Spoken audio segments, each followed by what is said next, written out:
What's up, everyone? Nick Shaw here with Renaissance Periodization, replacing Dr. Mike. Got kind of bored with him. I'm in now, he's out. So we are here, video number 2 in our series about success based on the principles from my latest book, Fit for Success.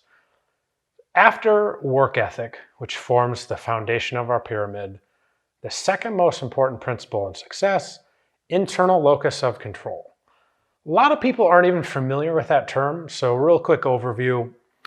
Internal locus refers to, do you believe that things happen to you, or do the things that you do, you have power and control to influence your life and outcomes? If you believe the latter, you have more of an internal locus of control. So you believe that the things you do matter. So if you do X, you're going to get outcome Y or Z or whatever. So that's internal locus of control. External locus of control. Things happen to you. You have no influence or outcome over what's happening. So you're more like a victim of the circumstances that are going on. So pretty important distinction there. And we have some pretty good examples. And again, this concept isn't really new. So if we go back thousands of years, we have something like Stoicism. So you have, Marcus Aurelius, Epictetus talking about these things where external events don't really matter. What really truly matters is how you respond to things. So easiest example, it's raining outside.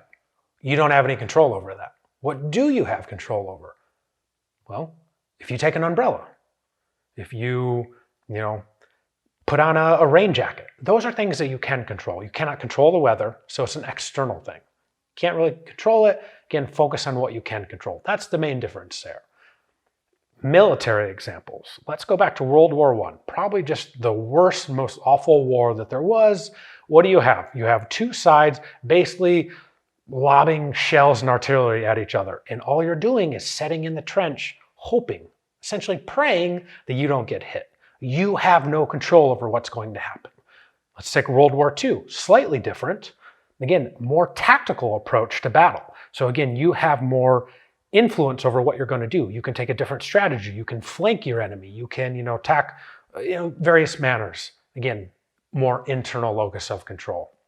Again, probably one that people may or may not be familiar with, but I think this is probably where it ultimately comes from, is the serenity prayer, actually. So God, grant me the serenity to accept the things that I cannot change, courage to change the things I can, and wisdom to know the difference. So that was actually, I believe, with Alcoholics Anonymous. But again, it basically breaks down, you focus on the things that you can control and you can't control. And if you can't control them, you don't really worry about them.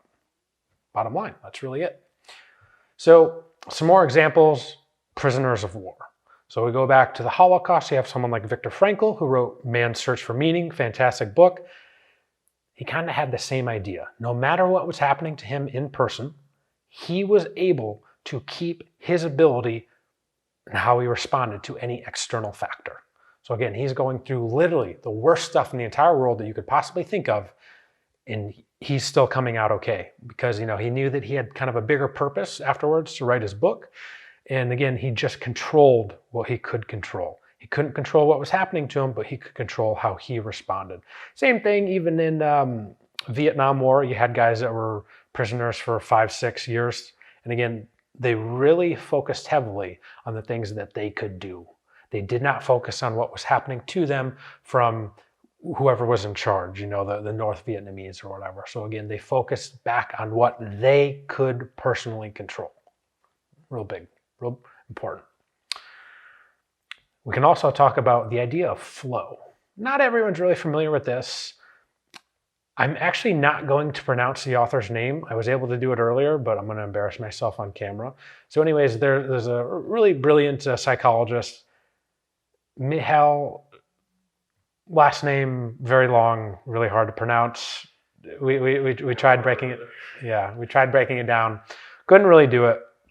But again, here's a little quote. So contrary to what we usually believe, moments like these, the best moments in our lives, are not the passive, receptive, relaxing times, although such experiences can also be enjoyable if we have worked hard to attain them.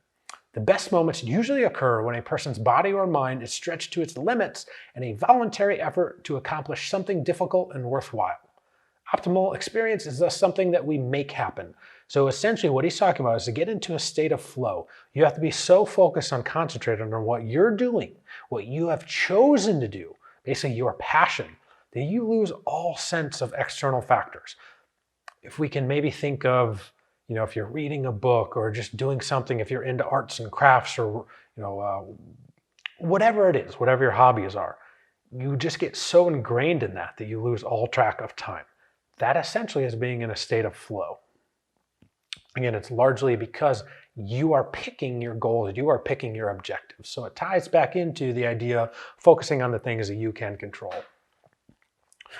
All right, so moving on from the flow state, now we get into autonomy. So if you are in business, if you are a leader, what's really important is if you have colleagues or folks that work for you, you have to give them autonomy. And what does that mean? It means you basically give them the bigger overriding goal or mission, and then you let them choose how they want to do it. So again, you don't micromanage. If you've ever had a boss that micromanages, it's not fun. It's not enjoyable. They basically tell you every single thing to do. You don't have any freedom to choose. And again, the freedom to choose is really the big part that we're talking about here. That is what autonomy is all about. And again, if you give people that autonomy, they're probably going to work harder. They're going to put more into it. They're going to be more bought into it because it's their idea. You give them kind of the main purpose, and then you're like, hey, we trust you to go do what you think is best. It's really big, especially in business. And if you've ever read the book Drive by Daniel Pink, he talks about three things. Essentially, motivation comes down to autonomy, mastery, and purpose. Again, autonomy is a really big one here, especially as it relates to internal locus of control. So again, highly recommend to read that book as well. I think it's really important. It's mostly about intrinsic motivation. All right. So another key thing that we'll talk about relates to internal locus of control is ownership. So what does this have to do? We'll use kind of more business examples here. Let's say you mess up. You mess up a project or whatever, doesn't go as well. You have to own it, right? You don't blame other people. If you blame other people, you're blaming external factors. Again, it's just not going to lead to good outcomes. Instead of blaming other people, no matter what happens, especially if you're in a leadership position, it has to be on you. Has to be on you. You have to own it, because here's the thing. If you own it, you get to learn from it. You get to grow from it. You get to fix it. And that's really the important part, because if it's not on you, if it's on someone else, external factors, well, you're never going to fix the problem because you're going to blame everyone else. You're never going to look at yourself. You're never going to look internally to try to fix the problems. And if you guys are familiar with Jocko Willink, he's big on that. Has a book called Extreme Ownership. That one's really good. Encourage people to read that as well. All right. So in the book, we talk a little bit about luck. Is luck important? Does it play a role? It almost certainly plays a role. How big of a role? We're not really sure. Again, I'll give our own example of RP. We were pretty early on in the social media days when we got started working with people. So again, 2012, 2013, Instagram was pretty new. You could imagine trying to be a fitness coach now would be a lot different when there's a billion different fitness coaches online. Back in the day, there weren't as many. So was there a little bit of luck there? Maybe, potentially. So maybe we were ahead of the curve. So that is how something like luck could play in. Or, let's say you're going for a job interview and, you walk in for the interview and the college where you went to, the person interviewing you went to the same college. Well, that might just be pure plain and luck. You kind of hit it off. Maybe you get that job and, because you get that job, a little bit of just luck. You might be set up for a little bit more higher chance of success because of that. So it just kind of builds upon itself from there. Another real big thing to talk about too is, in something like lifting, there's much less luck involved because it's very black and white. You either kind of do the work, put in the work, get the results out, or you don't. There's really no luck. You could maybe in bodybuilding, we could talk a little bit about luck. You show up to a show and, the guy that you thought you were going to be competing against, isn't there. He does a different show, gets sick, whatever. Cramps up, he's not there. It could be a little bit of luck, but luck probably always has a little bit of a role. So internal locus of control, is it possible to have too much control? It's definitely possible to have too much control. If you focus too much internally, you might miss some key things. You might miss feedback from colleagues or external folks. Again, that's very important because we don't want to be too close-minded. We always have to keep an open mind. Again, you could imagine being an evidence-based company like RP. If we didn't have an open mind and we weren't open to other ideas, we wouldn't learn, we wouldn't grow. So again, we have to keep that open mind. We have to be open to external feedback so we don't get too narrow-minded and, again, kind of fall into the self-serving bias where we think everything we do is all our skill. And if we're not successful, maybe it's from bad luck or something like that. So we got to be careful of that. Basically, with all these principles, we have to be careful. There's a slight dichotomy there of sort of balancing it. You don't want to be too far one way. You don't want to be too far the other way. Probably want to be in the middle, not necessarily right in the middle. There's always a little bit of give and take along there. But again, you just have to keep that in mind.